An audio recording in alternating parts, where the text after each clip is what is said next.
I was reaching for that damn book when another hand collided with mine. Not the kind of collision you expect in a dusty corner of Elena's second-hand books on a Tuesday afternoon. The woman attached to that hand had the most intense blue eyes I'd ever seen, framed by dark hair that looked like she'd been running her fingers through it all morning. "Sorry," she said, not sounding sorry at all. "I need this more than you do." The book in question was a 1987 edition of Mineral Identification in Extreme Environments. Not exactly light reading, but I'd been hunting for it for months. My jewelry designs had hit a wall, and something about volcanic formations kept calling to me. "Actually," I said, not letting go, "I saw it first." She raised an eyebrow. "You're a volcanologist? You're a jeweler?"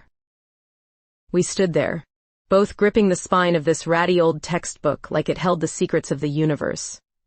Her grip was strong, calloused, not the soft hands of someone who spent their days behind a desk. "I'm Courtney," she said finally. "And I'm leaving for Hawaii next month to study active lava flows. This book could literally save my life." "Holly," I replied. "And I'm launching a new collection that could save my business." She laughed then, a sound that did something strange to my chest. "How about we share it? I'll buy you coffee, and we can work out a custody arrangement." The coffee shop next door was one of those places where the barista knows your order before you open your mouth. Courtney ordered black coffee, no sugar. I got my usual vanilla latte with extra foam. She watched me add 2 packets of sugar with obvious amusement. "So, what kind of jewelry needs volcanic rock identification?" she asked, leaning back in her chair. "The kind that doesn't exist yet," I said. "I work with traditional gems, but lately I keep thinking about how nature creates beauty through destruction. Volcanoes specifically." Her eyes lit up. "Most people think volcanoes are just about destruction, but they create more than they destroy: new land, rare minerals, entire ecosystems." "Exactly." I found myself leaning forward, heat and pressure creating something beautiful. "The most stunning crystals form in the most extreme conditions," she said. "Diamonds, for instance." We talked for 2 hours. She told me about sulfur deposits that glowed like alien landscapes, about rocks so hot they'd melt steel. I described how I could see those formations translated into gold and silver, how extreme beauty could be captured and worn. "You know," she said as we walked back to our cars, "I have a lab full of volcanic samples. If you're serious about this collection." "You'd show me? Tomorrow? 7 p.m.? I nodded, probably too eagerly. She leaned over and kissed my cheek, just a brief touch that left me standing there like an idiot as she drove away. That night, I couldn't stop thinking about her hands on that book, the way she'd said extreme conditions, like she was talking about something delicious. I'd dated plenty of men, but none of them had ever made me feel like this conversation was the most important thing happening in the world. The next evening, I stood outside Courtney's lab building, holding a bottle of wine, and wondering what the hell I was doing. Through the window, I could see her bent over a microscope, completely absorbed. Her hair was pulled back, and she'd changed into a fitted black sweater that showed off the kind of figure that came from physical work, not gym memberships. She looked up and smiled when she saw me, and something in my stomach did a little flip. "Ready to see some real fire?" she asked, opening the door. Courtney's lab was like stepping into another planet. Glass cases lined the walls, filled with rocks that looked like they'd been pulled from the center of the earth. Some were black as midnight, with surfaces that caught the light like oil slicks. Others glowed amber and gold, translucent enough to see through. "This is obsidian from Mount Shasta," she said, pulling out a chunk of volcanic glass that looked like frozen lightning. "Formed when lava cools so fast it doesn't have time to crystallize." I held it up to the light. "It's like nature's own jewelry." Exactly what I thought when I found it. Her fingers brushed mine as she took it back. "The Mayans used obsidian for mirrors. They believed you could see the future in it." "What do you see?" She looked at me instead of the rock. "Possibilities." We spent an hour going through her collection. She showed me pumice so light it would float, and basalt so dense it felt like holding a piece of the Earth's core. Every sample came with a story about the volcano that created it, the conditions that shaped it. Tomorrow, I want to show you my workshop, I said, as we locked up the lab. If you're going to understand my vision, you need to see how I work. The next day, she stood in my studio like she'd never seen anything so foreign. Tools hung from every surface, and my workbench was covered with half-finished pieces that caught the afternoon light streaming through the windows. "This is where the magic happens?" she asked, picking up one of my hammers. "Different kind of fire," I said, firing up my torch. "Watch this." I heated a piece of silver until it glowed cherry red, then shaped it with my hammer. The metal bent like butter under the controlled heat, transforming from rigid wire into flowing curves. "Jesus," she breathed. "You're like a volcano yourself." "Heat and pressure," I said, echoing our conversation from the coffee shop. "Same principles." She moved closer, watching my hands work. "The way you control it. It's like watching someone conduct an orchestra." I showed her how I set stones, how I could take raw materials and transform them into something that would make someone feel beautiful. She asked questions about temperatures, about how different metals responded to heat. "Your volcanic glass," I said, pulling out a piece of her obsidian. "What if I could set this like a traditional gem?" "You could do that?" "I could try." We worked together for the next 2 hours, her scientific precision balancing my artistic intuition. She held pieces steady while I worked, her presence somehow making my hands steadier, my vision clearer. "Dinner?" she asked when we finally stepped back to admire what we'd created. "I know a place." The rooftop restaurant overlooked the valley, city lights starting to twinkle as the sun set behind the mountains. We'd barely looked at our menus, too caught up in talking about everything and nothing. "So, how does someone become a volcanologist?" I asked, working on my second glass of wine. "Pure stubbornness," she said. "My advisor told me it was too dangerous for someone my size. Spent the next 4 years proving him wrong. And now? Now, I get to travel to some of the most beautiful and terrifying places on Earth. Last month, I was in Iceland watching the aurora borealis from the rim of an active crater. The way she talked about her work, eyes bright with passion, made me understand why she needed that book. This wasn't just a job for her. It was a calling. What about you? How does someone decide to make jewelry for a living? "My grandmother's ring," I said. "She left it to me when I was 16. This simple gold band with a tiny diamond, but she'd worn it for 60 years. When I held it, I could feel all that love, all that history. I wanted to create pieces that would carry that kind of meaning. That's beautiful." The wine had made me bold, or maybe it was the way she was looking at me across the table. "You know what I keep thinking about?" "What?" "How your hands look when you're handling those rock samples, like you're holding something precious." She reached across the table and took my hand. Her fingers were warm, slightly rough from field work. "I keep thinking about how your face changes when you're working, like you're somewhere else entirely. I am somewhere else. I'm in the piece I'm creating. I get lost in my work too. Sometimes I spend so long staring into a volcano that I forget there's a world outside the crater." The waiter had long since stopped checking on us. Other diners had come and gone, but we sat there talking until the restaurant started putting chairs up on empty tables. "I should probably get you home," Courtney said, though neither of us moved to leave. "Probably." She walked me to my car, the night air cool against my wine-flushed skin. We stood there for a moment, key in my hand, both of us knowing this evening was ending but not wanting it to. "Holly," she said softly. "Yeah?" Instead of answering, she stepped closer and kissed me. Not the friendly peck on the cheek from yesterday, but a real kiss that made my knees forget how to hold me up. Her lips were soft and sure, and when she pulled back, I felt like I'd been struck by lightning. "I've been wanting to do that since yesterday," she said. "What took you so long?" I spent the next 3 days replaying that kiss, which was ridiculous behavior for a 32-year-old woman. Every time my phone buzzed, I hoped it was Courtney. When she finally called, I answered on the first ring like some desperate teenager. "Want to see something amazing?" she asked without preamble. "Always."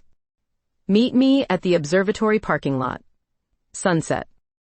I found her leaning against her Jeep, looking out over the valley. The golden hour light caught the red highlights in her dark hair, and she'd traded her lab clothes for jeans that fit her in ways that made my mouth go dry. "What are we looking at?" I asked. "Each other, hopefully." The directness of it hit me like a physical force. I'd been with men who danced around attraction for weeks. Courtney just put it out there, honest and uncomplicated. "I need to tell you something," I said.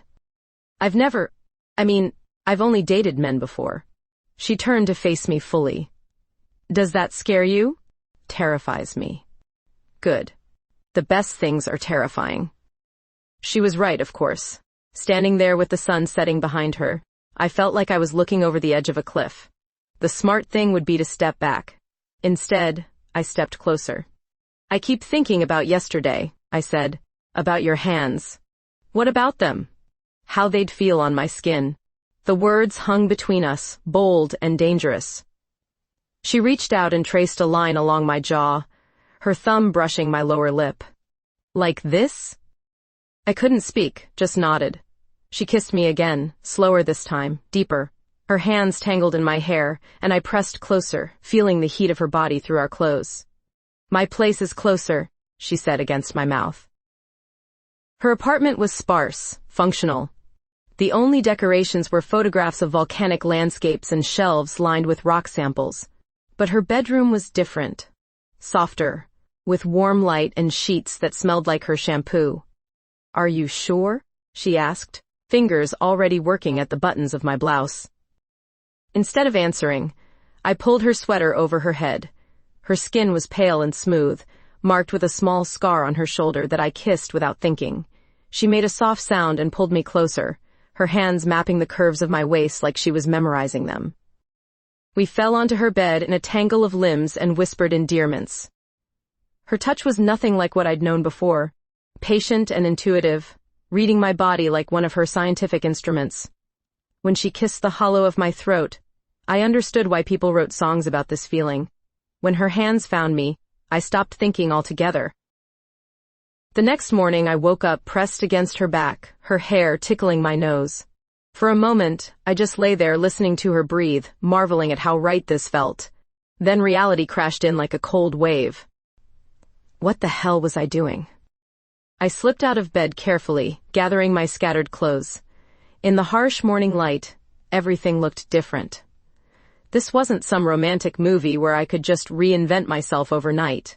I had a business, a reputation, a life that didn't include waking up in women's beds. "Running away already?"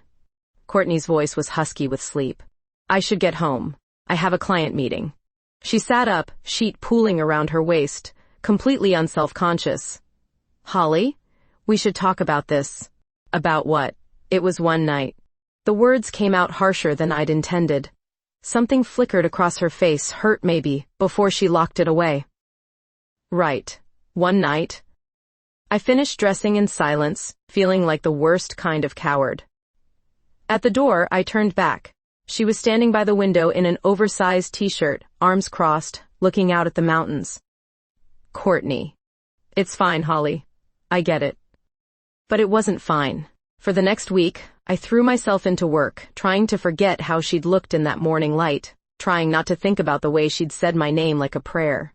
My hands shook when I tried to work, and I ruined 3 pieces before giving up. Marcus found me staring at a half-finished necklace on Thursday afternoon. "You look like hell," he said, with characteristic tact. "Thanks. That's exactly what every woman wants to hear." "Want to talk about it?" "Not particularly." He pulled up a chair anyway. "Does this have anything to do with the volcanic glass experiments you've been obsessing over?" Everything had to do with Courtney, but I wasn't ready to admit that. Not to Marcus, not to myself. "She's leaving," I said instead. "For Hawaii, some research thing." "She?" Damn. I hadn't meant to reveal that much. The volcanologist I've been consulting with. Marcus raised an eyebrow but didn't push. "So go after her." It's not that simple. It never is. But the good stuff never is simple. That night, Courtney called. I stared at her name on my phone screen for 4 rings before answering. I'm leaving tomorrow, she said without preamble. Earlier than planned. There's increased activity at Kilauea, and they need someone there immediately. My heart dropped. How long? Could be weeks. Could be months. The silence stretched between us, filled with everything we weren't saying. I wanted to say goodbye, she said finally. Properly. Courtney. I know you're scared. I know this is new for you. But I can't pretend that night didn't matter. It did matter. Then don't let me leave, thinking it was a mistake. I closed my eyes, seeing her face in the morning light, remembering how her hands had felt like they belonged on my skin. Where are you right now? Packing. I'm coming over. When she opened the door, we didn't speak. I kissed her against the doorframe, pouring everything I couldn't say into the press of my lips against hers. She tasted like possibility and regret, and the kind of goodbye that changes everything. The first week after Courtney left felt like living underwater. Everything was muffled, distant, like I was moving through thick glass. I threw myself into work, with the kind of manic energy that worried even Marcus. You've redesigned that bracelet 4 times, he said, watching me tear apart another perfectly good piece. What's wrong with it? It's not right. The proportions are off. The proportions are fine. You're the one who's off. I wanted to argue, but he was right. Without Courtney's volcanic samples to inspire me, without her voice explaining the science behind the beauty, my designs felt flat, lifeless. She called on day 8, voice crackling through a satellite connection that made her sound like she was calling from another planet. How's the lava business? I asked, trying for casual. Hot. Literally. We're camped about 2 miles from an active flow. The sound is incredible, like the earth breathing. I closed my eyes, picturing her silhouetted against a wall of molten rock. Sounds dangerous. Everything worthwhile is dangerous. The connection was terrible, cutting in and out, but I could hear something in her voice. Distance, maybe. Or maybe I was just projecting my own uncertainty. Holly? You still there? Yeah, I'm here. I should go. Battery's running low, and we need to conserve power. Okay. Be safe. I will. Miss you. The line went dead before I could respond. I sat there staring at my phone, those 2 words echoing in my head. Miss you. Such simple words, but they carried the weight of everything I couldn't bring myself to say. Marcus appeared in my studio doorway with 2 cups of coffee and his concerned friend face. Spill, he said, settling into the chair across from my workbench. Nothing to spill. Right. That's why you've been checking your phone every 30 seconds and muttering about volcanic formations. Marcus had been my business partner for 6 years and my friend for longer. He'd seen me through bad breakups, creative blocks, and the time I accidentally set my hair on fire with the torch. He wasn't going to let this go. It's complicated, I said finally. The best relationships usually are. Who said anything about a relationship? He gave me a look that said he wasn't buying my deflection. This is about the volcanologist, isn't it? The one who's got you obsessing over igneous rocks? Her name is Courtney. And nothing. She's in Hawaii studying volcanoes. I'm here making jewelry. End of story. Bullshit. I looked up, surprised by the force in his voice. Holly, I've known you for 8 years. I've seen you date lawyers and doctors and that pretentious artist who insisted on wearing berets indoors. None of them ever made you look the way you've been looking lately. Which is how? Terrified and exhilarated at the same time. Like you've discovered something that could change everything. He was right, of course. Courtney had changed everything. The way I saw my work, the way I thought about beauty and creation, the way I thought about myself. It's not that simple, I said. Why not? Because I'd never been with a woman before. Because I didn't know what that made me, or how to navigate it. Because the intensity of what I felt for her scared the hell out of me. She's complicated, I said instead. Good complicated, or bad complicated? I thought about her hands on volcanic rock, the way she talked about her work like it was a calling. The way she'd looked at me that morning after, hurt and understanding at the same time. Good complicated. Very good, complicated. Marcus smiled. Then what's the problem? Before I could answer, my phone rang. Courtney's name flashed on the screen, and my heart did that stupid flutter thing it had been doing for 2 weeks. Take it, Marcus said, standing up. I'll lock up. I answered on the 4th ring, trying to sound casual. Hey. Hi. Her voice was clearer this time, but there was something different about it, strained. How's Hawaii? Beautiful, deadly, the usual. A pause. Holly, we need to talk. My stomach dropped. That sounds ominous. Not ominous, just honest.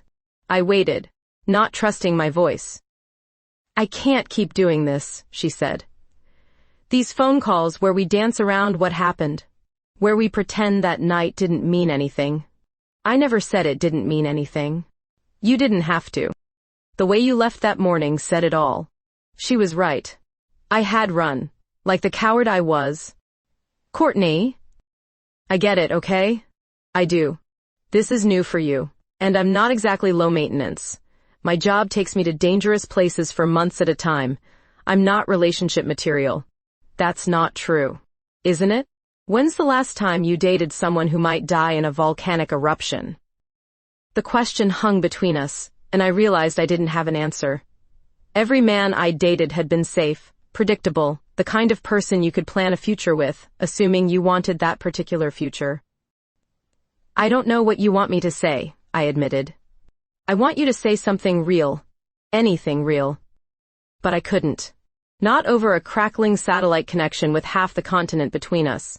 Not when I didn't even know what real looked like anymore. I should let you go, she said when the silence stretched too long. Your battery's probably running low. Courtney, wait. But the line was already dead. I sat there holding my phone, staring at the blank screen, feeling like I'd just let something precious slip through my fingers. The next few days blurred together. I tried calling back, but her phone went straight to voicemail. I threw myself into work, but everything I created looked wrong, felt wrong. The volcanic glass collection that had seemed so inspired now felt like a cruel joke. On Friday, Marcus found me in the studio at midnight, still hunched over my workbench. Go home, Holly. I'm fine. You're not fine. You haven't been fine since she left. I looked up at him, this man who'd been my anchor for so many years, and felt tears I'd been holding back for days finally spill over. I think I screwed up, I whispered. Then fix it. How? Figure out what you really want, then go get it. He made it sound so simple, but as I sat there in my studio, surrounded by half-finished pieces that felt like monuments to my own cowardice, I realized maybe it was that simple. Maybe the only thing standing between me and what I wanted was my own fear. The question was, what was I more afraid of? Taking a chance on something real, or spending the rest of my life wondering, what if? Saturday morning, I called my sister Rebecca. Big mistake. You sound terrible, she said without preamble. Are you sick? Something like that. I'd planned to ask about her kids, maybe complain about work stress, keep it light, but the words that came out of my mouth were nothing like what I'd intended. Becca, what would you say if I told you I was in love with someone completely wrong for me? I'd say, welcome to being human. Remember when I dated that motorcycle mechanic with the neck tattoo? This is different. How different? The question hung there, and suddenly I was crying. Not the pretty, delicate tears you see in movies, but ugly, shoulder-shaking sobs that made it impossible to speak. Holly? Jesus, what's wrong? She's in Hawaii, I managed between gasps, studying volcanoes.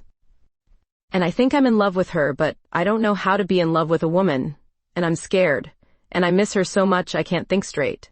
Silence. Long, terrible silence. Her? Rebecca's voice was carefully neutral. Her name is Courtney. She's brilliant and brave, and she makes me feel like I've been sleepwalking my whole life. And I think I ruined everything, because I got scared and ran away like a coward. More silence. I pressed the phone to my ear, waiting for the inevitable lecture about going through a phase, about how this wasn't like me. Well, Rebecca said finally, it's about damn time. What?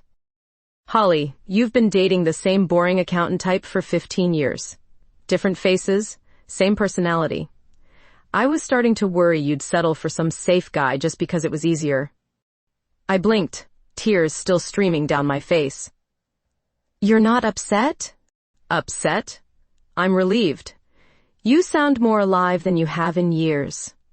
But what about Mom and Dad? What about them? You think they care more about what the neighbors think than about you being happy? Actually, yes. I'd always assumed they'd be horrified if I brought home anyone who didn't fit their narrow definition of acceptable. I need to call them, I said, panic rising in my chest. Holly, breathe. You don't need to call anyone right now.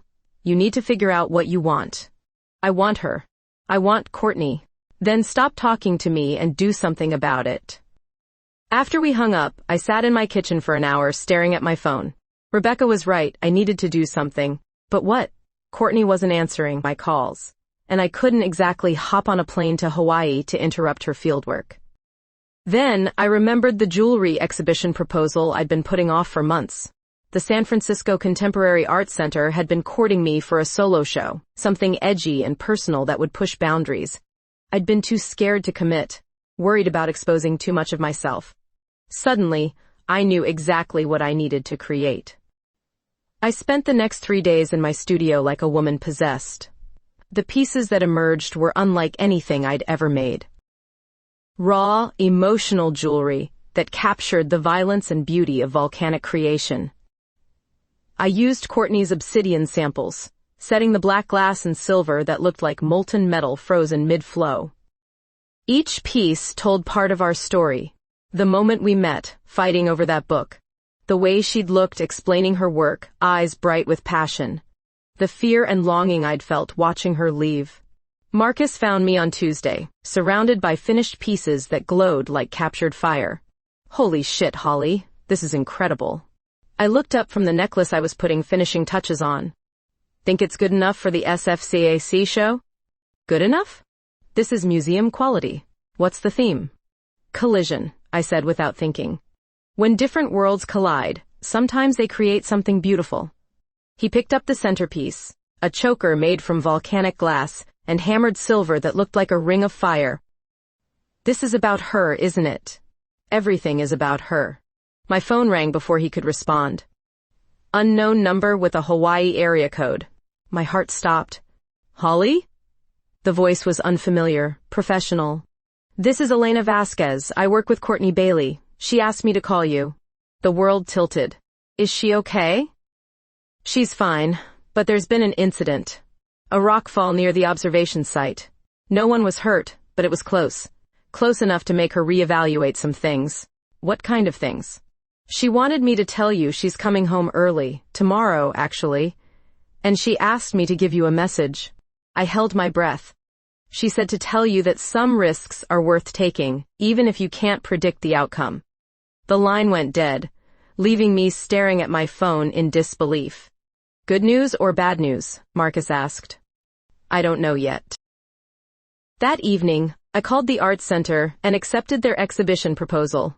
Whatever happened with Courtney, I was done hiding, done playing it safe. The collection would premiere in 6 weeks, and I planned to invite everyone I knew, including my parents. The call to my mother was every bit as terrifying as I'd expected. A solo exhibition? Holly, that's wonderful. Your father will be so proud. Mom, there's something else. The collection is personal. Very personal. And I need you to know that I've been seeing someone. Oh? Anyone we know?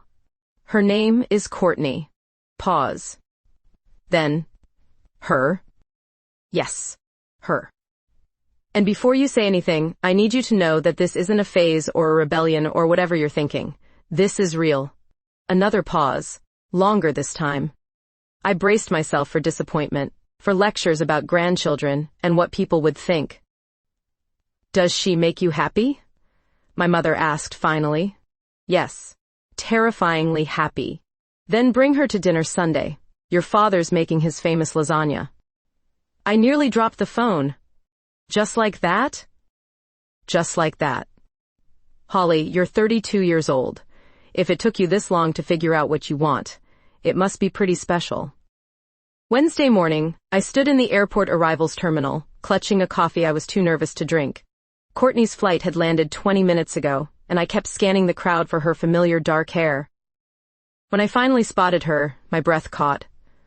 She looked tired, sun-weathered from weeks in the field, but more beautiful than I remembered. She was scanning the crowd too, and when our eyes met across the terminal, her face lit up with a smile that made my knees weak.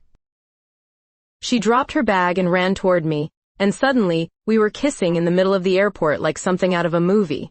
She tasted like airplane coffee and possibility, and when we finally broke apart, she was laughing. I can't believe you're here, she said. I can't believe you came back early. I realized something sitting in that tent, listening to the volcano rumble.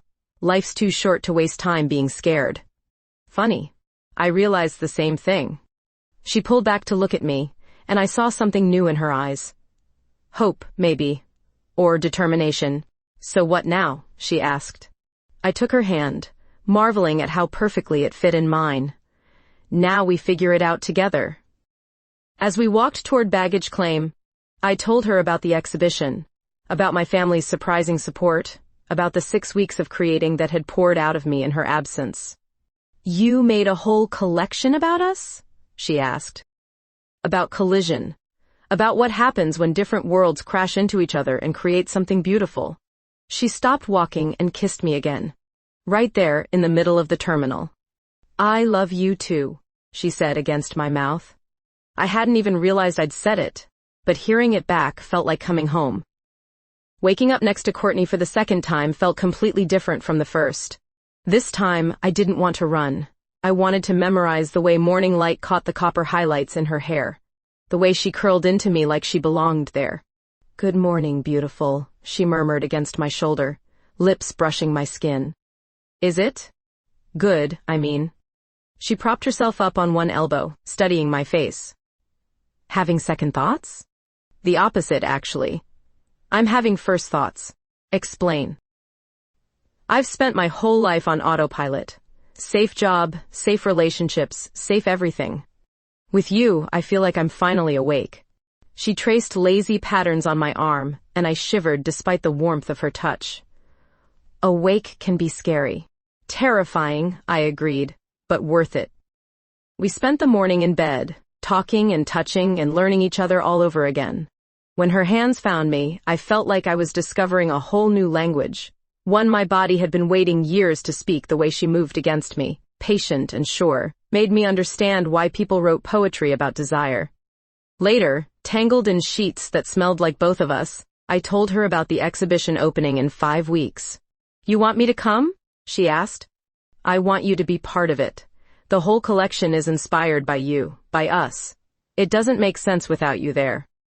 She was quiet for a moment, fingers tracing the curve of my hip. What if people ask questions about us? Then we answer them, together. The word hung between us, heavy with possibility. Together. It was such a simple concept, but neither of us had much practice with it. Courtney's work took her to dangerous places for months at a time. My business required constant attention, networking, building relationships with galleries and collectors. I got an email yesterday, she said quietly. Job offer from the University of Washington. Permanent position, mostly local research. My heart did something complicated in my chest. That's amazing, isn't it? It would mean staying put. No more fieldwork in active volcanic zones. No more months in remote locations. You'd hate that, would I? Or have I been using the danger as an excuse to avoid getting close to anyone? I turned to face her fully. Is that what you've been doing? Maybe. It's easier to leave than to risk being left. I kissed her then, pouring everything I couldn't say into the press of my lips against hers. When we broke apart, she was smiling. So what do you think? Should I take the job? I think you should do whatever makes you happy. You make me happy. Good. Because you're stuck with me now. The next few weeks fell into a rhythm I hadn't known I was craving. Courtney moved some of her things into my apartment, and suddenly my space felt complete. She made coffee strong enough to wake the dead and left geology journals scattered across my kitchen table. I showed her how to work silver, and she taught me to identify different types of volcanic rock by touch alone. My jewelry collection came together like pieces of a puzzle I'd been solving my whole life. Each piece captured a moment from our story, but also something universal about collision and creation, about finding beauty in chaos. The centerpiece was a necklace made from her Kilauea samples, black volcanic glass set in silver that looked like frozen lightning. When I wore it to test the weight and balance, Courtney stared at me like I was something miraculous. "You're going to stop traffic in that," she said. "Think it's too much?" "I think it's perfect, like you." Marcus scheduled a preview for gallery owners and collectors 2 weeks before the public opening. I was nervous enough to make myself sick, but Courtney held my hand through the whole thing, explaining the geological science behind each piece to anyone who'd listen. "The obsidian in this bracelet formed during an explosive eruption," she told a curator from MoMA. "The lava cooled so rapidly that it created this incredible glass-like texture." Holly's captured that moment of transformation perfectly. Watching her talk about my work with such passion and knowledge made me fall in love with her all over again. She understood what I was trying to say in ways I'd never experienced before. After the last guest left, we collapsed on my couch with a bottle of wine and Chinese takeout. "That went well," I said, still processing the enthusiastic responses we'd gotten. "That went incredibly well. Did you see the way that collector from New York was looking at the volcanic series? He's going to buy the whole set." "Really?" "Really. You're about to become very successful, Holly Richardson." She said my name like it was something precious, and I felt that familiar flutter in my chest. 6 months ago, I would never have believed I could feel this way about anyone, let alone a woman who studied active volcanoes for a living. "There's something I want to show you," I said, getting up and disappearing into my studio. I came back with a small velvet box, hands shaking slightly as I presented it to her. "It's not what you think," I said quickly. "I mean, it might be someday, but right now it's just a promise." She opened the box to reveal a ring I'd been working on in secret, white gold band, set with a small piece of her Mount Shasta obsidian. "Holly, it's a promise that I'm done running. That whatever comes next, we figure it out together." She slipped the ring onto her right hand, where it caught the light like captured starfire. Then she kissed me with an intensity that made my toes curl and my heart race. "I took the job," she said against my mouth. "In Washington. I want to build something with you. Are you sure? You love fieldwork. I love you more." We made love on the couch that night, slow and sweet and full of promises we were finally brave enough to make. Her hands mapped my body like she was memorizing every curve, every sensitive spot that made me gasp and arch against her. When I touched her back, she made soft sounds that went straight to my core, and I understood why people talked about home as a person rather than a place. Later, lying in each other's arms as the city lights painted patterns on my walls, I realized that everything I thought I knew about myself had been wrong. I wasn't playing it safe because I was practical. I was playing it safe because I was terrified of wanting something so much it could destroy me. But Courtney was worth the risk. We were worth the risk. "The exhibition opens in 2 weeks, I said into the darkness. Nervous? Excited. For the first time in my life, I'm excited to show people who I really am. And who is that? I thought about it. About the jewelry that had poured out of me. About the woman lying in my arms. About the life we were building together. Someone who isn't afraid of a little heat and pressure anymore. The exhibition opening was in 3 days when David walked into my studio. My ex-boyfriend of 2 years, the safe accountant who'd wanted to marry me and give me a predictable suburban life. I hadn't seen him since our breakup 8 months ago. Holly. He looked around the studio, taking in the volcanic glass pieces that lined every surface. Impressive work. David. What are you doing here? I heard about your exhibition. Thought I'd stop by and wish you luck. Something felt off. David had never shown interest in my art beyond polite compliments. He certainly hadn't made surprise visits to my studio. How did you even know about the show? Word gets around. The art world isn't that big in San Jose. He picked up one of my smaller pieces, a pair of earrings made from Courtney's obsidian samples. This is different from your usual work. I've been experimenting. With volcanic glass? Seems dangerous. There was something in his tone that made my skin crawl. Like he knew more than he was letting on. It's no more dangerous than working with any other material. What about the inspiration? I heard you've been working with a volcanologist. My stomach dropped. Where did you hear that? Like I said, word gets around. Is it serious? This collaboration? Before I could answer, Courtney walked in carrying coffee and pastries from our favorite bakery. She stopped short when she saw David, her expression immediately wary. Am I interrupting something? She asked. David, this is Courtney Bailey. Courtney, David Morrison. David's eyes went cold as he looked between us, taking in Courtney's casual possessiveness as she moved to stand beside me, the way I unconsciously leaned into her presence. The volcanologist, he said. I should have guessed. Guessed what? Courtney's voice was carefully neutral, but I could feel tension radiating from her. That Holly's sudden interest in volcanic formations was more personal than professional. The words hung in the air like a threat. I felt Courtney go rigid beside me. I think you should leave, I said quietly. Should I? We were together for 2 years, Holly. I thought I knew you pretty well. This seems out of character. People change. Do they? Or do they just get confused? Courtney stepped forward. I think she asked you to leave. David ignored her, keeping his eyes fixed on me. I've been thinking about us, about what went wrong. I realize I may have pushed too hard about marriage, about settling down. If you need time to explore, whatever this is, I can wait. This isn't exploration, I said, anger building in my chest. This is my life. Come on, Holly. You've never shown interest in women before. This is obviously some kind of phase. Get out. The words came out harder than I'd intended.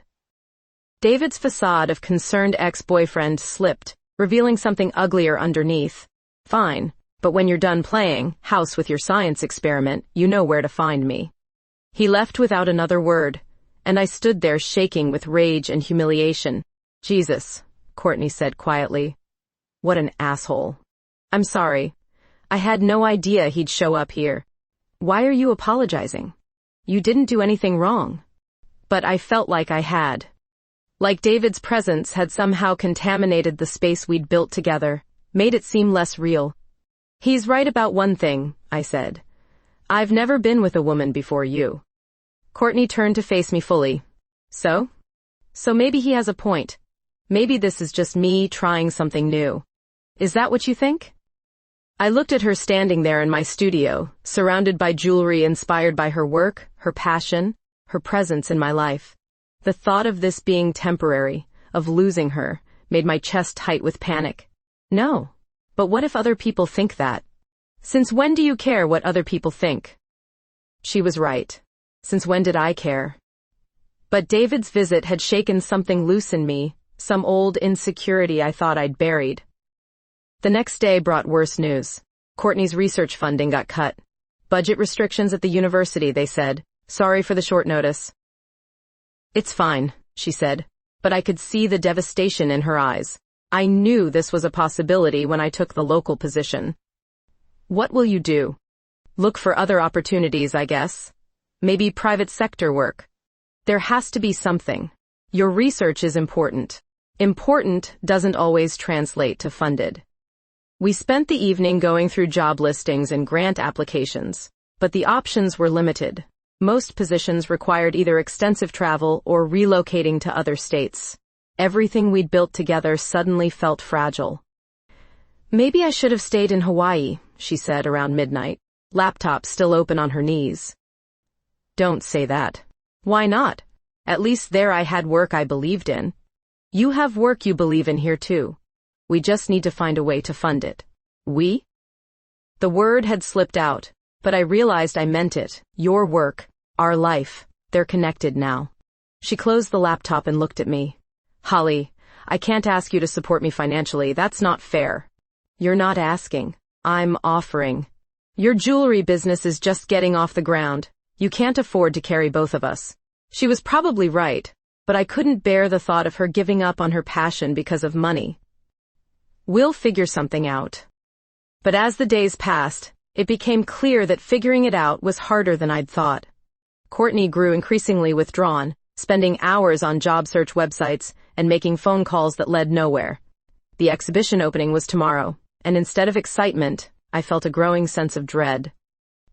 That night, we had our first real fight. You're shutting me out, I said, watching her scroll through another page of job listings. I'm trying to solve a problem. Our problem. We're supposed to solve it together. She looked up from her laptop, eyes flashing. This isn't your problem, Holly. This is my career falling apart. Your career affects our relationship. That makes it my problem too. Does it? Because 3 months ago, you didn't even know if you wanted a relationship with me. The words hit like a physical blow. That's not fair. Isn't it? You spent weeks running away from this, from us. Now suddenly you want to fix everything? I'm trying to be supportive. I don't need you to fix me, Holly. I need you to trust that I can figure this out myself. And what if you can't? What if the only jobs are in other states? She was quiet for a long moment. Then maybe we need to face reality. What reality? That we rushed into this. That maybe we're not as compatible as we thought. I felt something cold settle in my stomach. You don't mean that. Don't I? Look at us, Holly. We've been together for 3 months and we're already fighting about money and career choices. Maybe David was right. Maybe this is just a phase. She closed the laptop and stood up. I'm going to stay at my place tonight. Give us both some space to think. Courtney, don't go. Not like this. But she was already gathering her things, not meeting my eyes. We'll talk after the exhibition, when we both have clearer heads. She kissed my forehead, a gesture that felt more like goodbye than goodnight, and left me standing in my living room, wondering how everything had fallen apart so quickly. The exhibition opening was in 12 hours, and I'd never felt less ready to celebrate anything in my life. I barely slept. The exhibition opening was in 6 hours, and Courtney wasn't answering her phone. I'd called 4 times, texted twice, and considered showing up at her apartment like some desperate stalker. Instead, I called Marcus. It's 7 in the morning, he said, voice thick with sleep. I screwed up. Courtney and I had a fight, and now she thinks we're incompatible. Are you? No. Maybe. I don't know. I paced my kitchen, still wearing yesterday's clothes. Her funding got cut and I tried to help, but she thinks I'm trying to fix her. Are you? I'm trying to save us. Marcus was quiet for a moment. Holly, sometimes the best way to save something is to let it breathe. What does that mean? It means stop panicking and start thinking. What does Courtney actually need? I thought about it. What did she need? Not me throwing money at the problem or making grand romantic gestures. She needed her work, her purpose, her independence. She needs funding for her research. Right. So instead of offering to support her, maybe find a way to help her support herself. After we hung up, I sat in my studio staring at the volcanic glass collection that had consumed my life for the past 2 months. Every piece told part of our story, but they also showcased Courtney's expertise, her knowledge, her passion for volcanic geology. Then it hit me. I spent the next 3 hours making phone calls. First to the collector from New York who'd shown interest in the volcanic series, then to the curator from MoMA, then to every gallery owner and collector who'd attended the preview.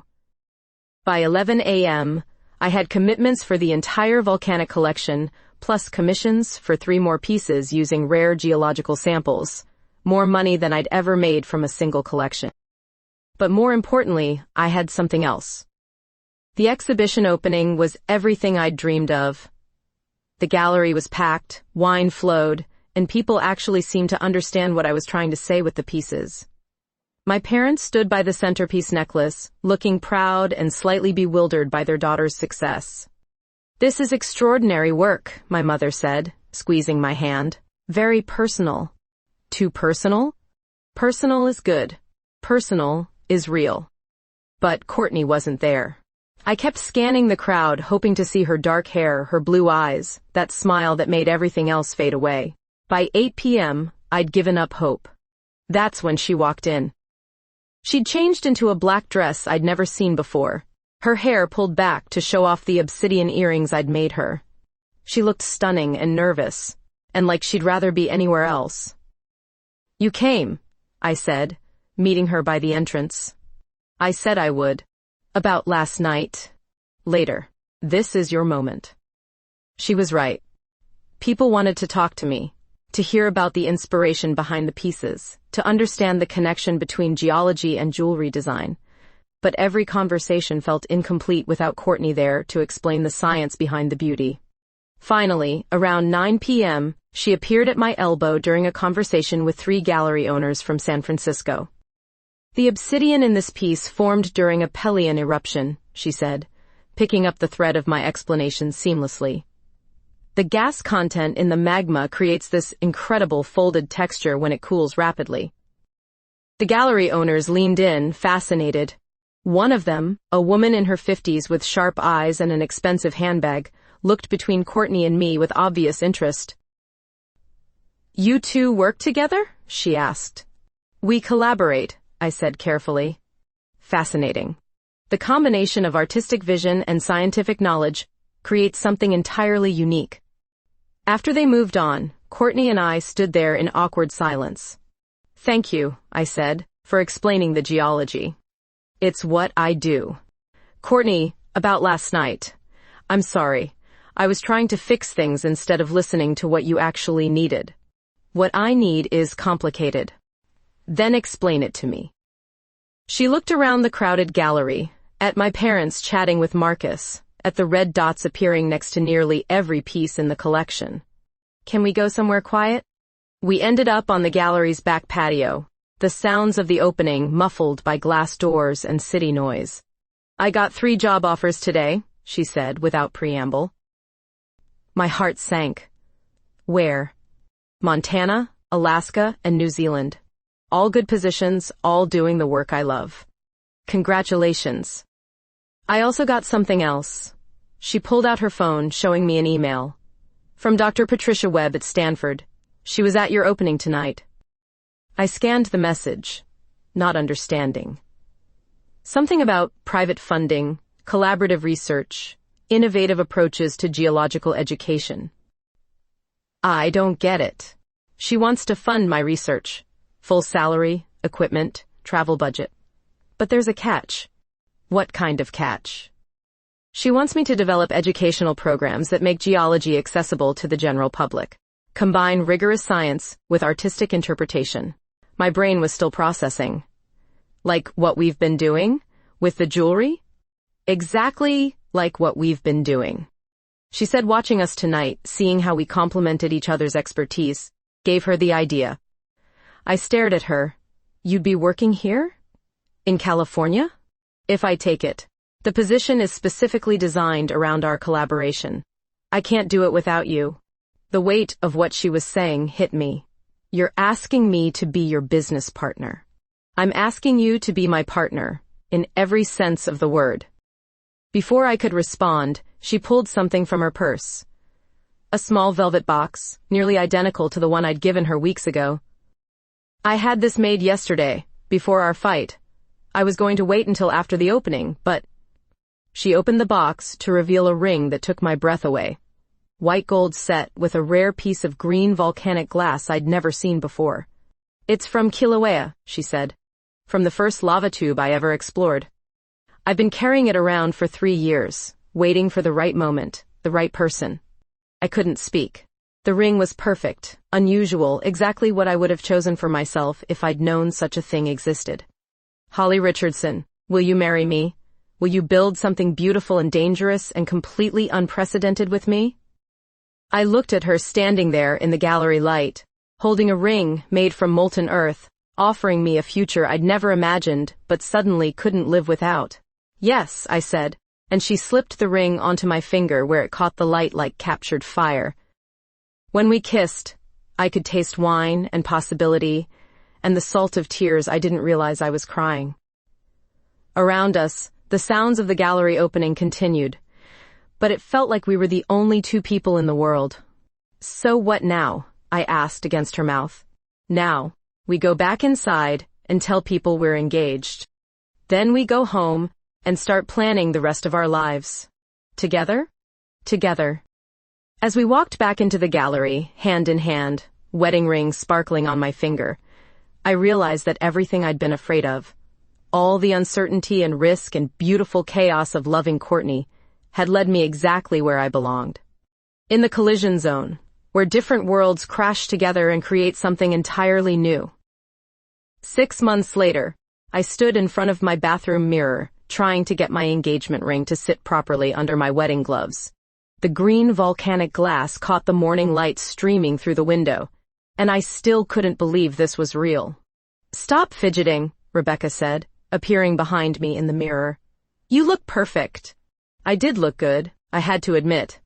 The dress was simple, elegant, made from silk that moved like water. But it was the necklace that made the outfit complete, the centerpiece from my volcanic collection, the one that had started everything. Courtney's obsidian set in silver that looked like frozen fire. "Are you nervous?" Rebecca asked, adjusting my veil. "Terrified," I admitted. But the good kind of terrified. Through the window, I could see Mount Hamilton in the distance, where Courtney had proposed 3 months ago. We'd hiked up at sunrise carrying coffee and pastries, and she'd gotten down on one knee at the exact spot where you could see both the valley where we'd met and the volcanic formations that had brought us together. "Holly?" My mother appeared in the doorway, elegant in navy blue. "It's time." The venue was perfect. A small winery in the hills, with views of the valley and room for the 50 people we'd invited. Courtney and I had planned everything together, from the menu featuring local wine and food to the flowers that included volcanic rock centerpieces I'd designed myself. As I walked down the aisle, arm in arm with my father, I saw familiar faces beaming at me. Marcus, who'd insisted on being my best man despite traditional gender roles. My colleagues from the jewelry world, Courtney's research team from Stanford, the gallery owners who'd become friends. But mostly I saw Courtney. She stood at the altar in a midnight blue suit that made her eyes look like the ocean, her dark hair styled in loose waves. The expression on her face when she saw me made my knees weak. Like I was the most beautiful thing she'd ever seen. Like she couldn't believe her luck. "You look incredible," she whispered as I reached her. "So do you."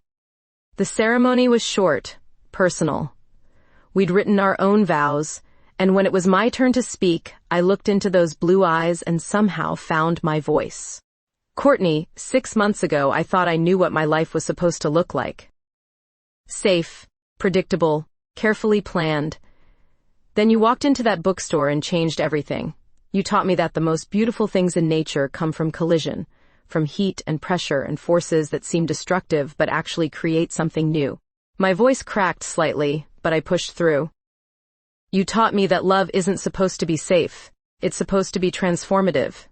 You are my earthquake, my volcano, my force of nature, and I can't wait to see what we create together." When she spoke, her voice was steady and sure. "Holly, I've spent my career studying creation through destruction, watching new land form from molten rock. But I never understood the real power of transformation until I met you. You took my rough edges, my sharp surfaces, and saw something beautiful. You created art from science, poetry from geology." She paused, smiling through tears. "You are my inspiration, my collaboration, my home. I promise to keep creating beautiful, dangerous, unprecedented things with you for the rest of our lives." When the officiant pronounced us married, we kissed like the world was ending and beginning at the same time. The crowd erupted in cheers, and someone started playing music, but all I could hear was my own heartbeat and Courtney's laugh against my mouth. The reception was everything I dreamed of. We danced to music that ranged from classical to rock, ate food that tasted like celebration, and listened to toasts that made us laugh and cry in equal measure. Marcus gave a speech about watching me transform from a cautious perfectionist into someone brave enough to chase her dreams. My father, in a moment that surprised everyone including himself, talked about how proud he was to welcome Courtney into the family and how love looked different than he'd expected but felt exactly the same. But the toast that mattered most came from Dr. Patricia Webb, who'd become both Courtney's boss and our friend. 6 months ago, I watched these two women explain volcanic formations to a room full of art collectors, and I knew I was witnessing something special. Not just because they complemented each other's expertise, but because they made each other braver, more creative, more willing to take risks. She raised her glass. To Holly and Courtney, who proved that the best collaborations happen when different worlds collide. As the evening wound down, Courtney and I found ourselves alone on the winery's terrace, looking out over the valley lights. I'd changed into a shorter dress for dancing, but kept the volcanic glass necklace. No regrets? She asked, arm around my waist. Only one. She looked alarmed. What? That we waited so long to do this. She laughed, spinning me around until my skirt flew out around me. We had to wait. We weren't ready before. And now we are? Now we're ready for anything. She was right. In 6 months, our collaborative program at Stanford had attracted international attention. Museums were commissioning pieces that combined artistic vision with geological education. I had more work than I could handle, and Courtney was publishing papers that bridged the gap between hard science and public understanding. But more than that, we'd built something together that neither of us could have created alone. A partnership that was equal parts love story and business venture, romance and creative collaboration.